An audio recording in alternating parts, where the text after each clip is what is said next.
hot topic everybody's talking about is Aaron Rodgers.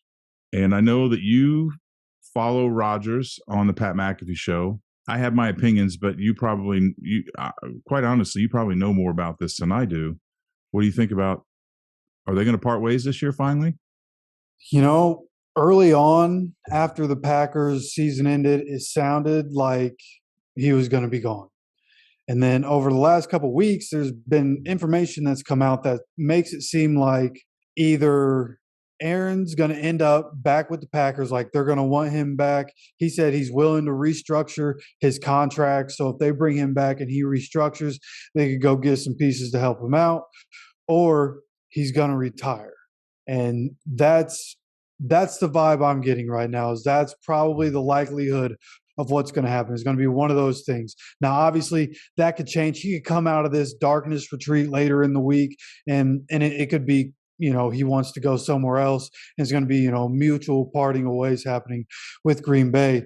But if I'm Green Bay, I want to keep Aaron Rodgers. Like, I understand why they would want to move on, but I think in this particular draft class, you could go and get a guy late in the first round with your pick, or there in the middle of the first round with their pick, that you can have sit behind Aaron Rodgers. That's going to be better than Jordan Love.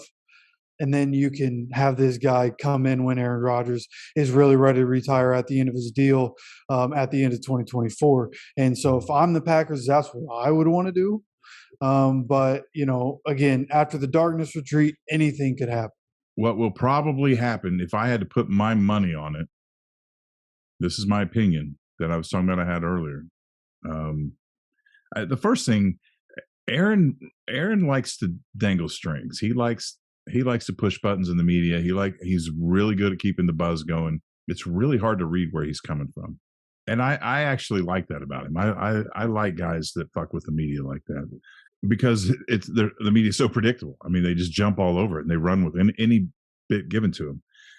This darkness retreat, I mean, we know about his ayahuasca, and I know a lot of people joke about it, but it's a real thing. It's a real interpersonal spiritual growth thing. And the one thing it does is it diminishes your ego and the need that you have to be in the spotlight, the need that you have to win, the need that you have to compete starts to become not important anymore. Things like family and relationships, those become important. So with this darkness retreat coming up, with the things that he said over the last couple of years, the things that have happened, the odds are he's going to come out of this and retire. I mean, I'm not saying that's what he's going to do. I don't have any idea.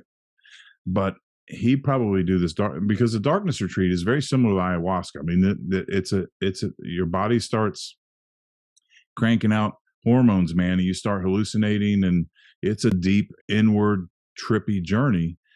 And he may just come out and be like, I'm tired. I don't want to do this anymore, and I want to go enjoy my life. And Lord knows he's got enough money to do that. At some point, a lot of these guys.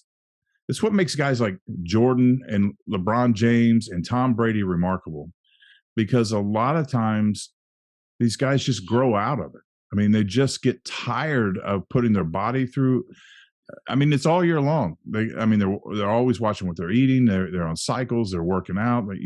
They're punishing every week. They punish themselves. They get banged up and bruised up. And the older you get, the harder it is to recover. And a lot of these guys just get tired, man, and they just walk away. So it's remarkable that he's even been here this long.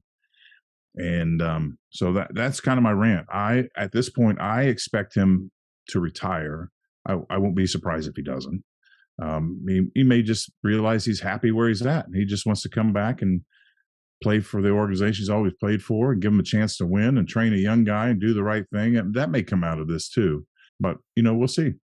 Yeah, no, I mean, I could see why he would want to retire for a lot of the reasons you laid out, and the fact that he's always said he just wants to play for the Packers in his career.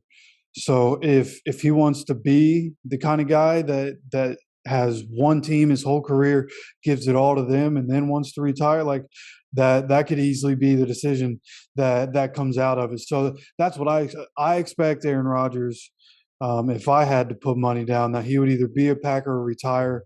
But there are, still those rumors circulating around that he might not be a Packer. Okay. Well, the thing is that, again, like every year when we go through this with Aaron Rodgers, we're not going to know until Aaron Rodgers tells us. Yeah, and even then, we might not be sure. Yeah. No, I mean, Aaron Rodgers is getting paid a lot of money, so the Packers offseason pretty much hinges on whatever decision he makes. That's right.